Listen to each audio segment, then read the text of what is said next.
একটি গণতান্ত্রিক সরকারের প্রধান হিসাবে জনগণের বিশ্বাস এবং ভালোবাসার উপরেই আমার সবচেয়ে বেশি নির্ভরতা।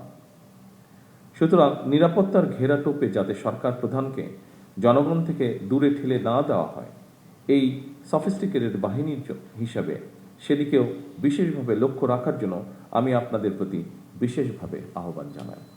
কালার এক্সপার্ট ডার্ক স্যাপ এবং মাইল্ড অন হ্যান্ডস টেকনোলজি সমৃদ্ধ অরিক্স অ্যাডভান্স ডিটারজেন্ট পাউডার আপনার লন্ড্রি এক্সপার্ট। উপস্থিত সুধীবৃন্দ, কিছুদিন আগেই আমি এসএসএফ এর নবনির্মিত অত্যাধুনিক ফায়ারিং রেঞ্জটি উদ্বোধন করেছি। উদ্বোধনী মহড়াও প্রত্যক্ষ করেছি। পেশাগত কর্মদক্ষতা বাড়াতে নবনির্মিত এই ফায়ারিং রেঞ্জ নিঃসন্দেহে বিশেষ ভূমিকা রাখবে। আমি আশা করি নিরাপত্তা কৌশল প্রণয়ন এবং নিজেদের পেশাগত দক্ষতা বাড়াতে আপনারা এই ফায়ারিং রেঞ্জের সর্বোত্তম ব্যবহার নিশ্চিত করবেন। 2002 সালের পরে এসএসএফ এর রেড বুক সময়ের চাহিদায় অনুযায়ী পুনরায় সংস্কার করে বর্তমানে আরও আধুনিক এবং সময় উপযোগী করা হয়েছে। এই রেড বুক এসএসএফ এর কার্যপদ্ধতি এবং কার্যপদ্ধতির নীতিমালা প্রদানের পাশাপাশি আইনি সুরক্ষাও নিশ্চিত করেছে। আপনাদের জন্য রেড বুকে উল্লেখিত নির্দেশনাসমূহ যথাযথভাবে অনুসরণ অবশ্যই জরুরি। তবে রেড বুকের নির্দেশনার পাশাপাশি সময় এবং পরিস্থিতি বিবেচনায় প্রয়োজনীয় তাৎক্ষণিক সিদ্ধান্ত গ্রহণ এবং বাস্তবায়নেরও সুযোগ রয়েছে। এসএসএফ এর মতো বিশেষায়িত বাহিনীর জন্য আধুনিক নিরাপত্তা কৌশল এবং প্রযুক্তিগত দক্ষতা অর্জনের পাশাপাশি প্রতিটি সদস্যের সাহস, সততা, বিশ্বস্ততা, সর্বোচ্চ পেশাদারিত্ব, নিয়মানুবর্তিতা এবং সর্বোপরি চেইন অফ কমান্ড, এই বিষয়গুলো কঠোরভাবে মেনে চলা অপরিহার্য। উপস্থিত সুধীবৃন্দ,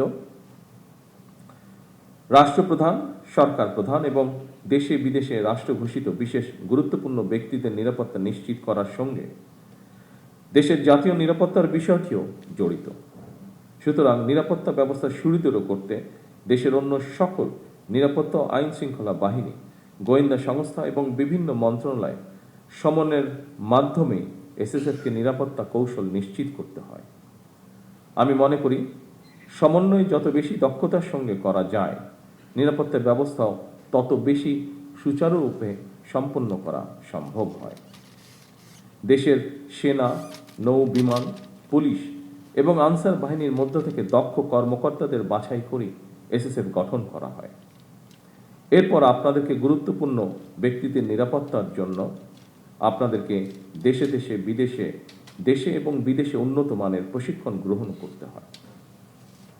আধুনিক বিশ্বের সঙ্গে তাল মিলিয়ে এসএসএফকে আরও কর্মদক্ষ করে গড়ে তোলার লক্ষ্যে সরকার প্রয়োজনীয় সব ধরনের পদক্ষেপ অব্যাহত রাখবে ইনশাআল্লাহ।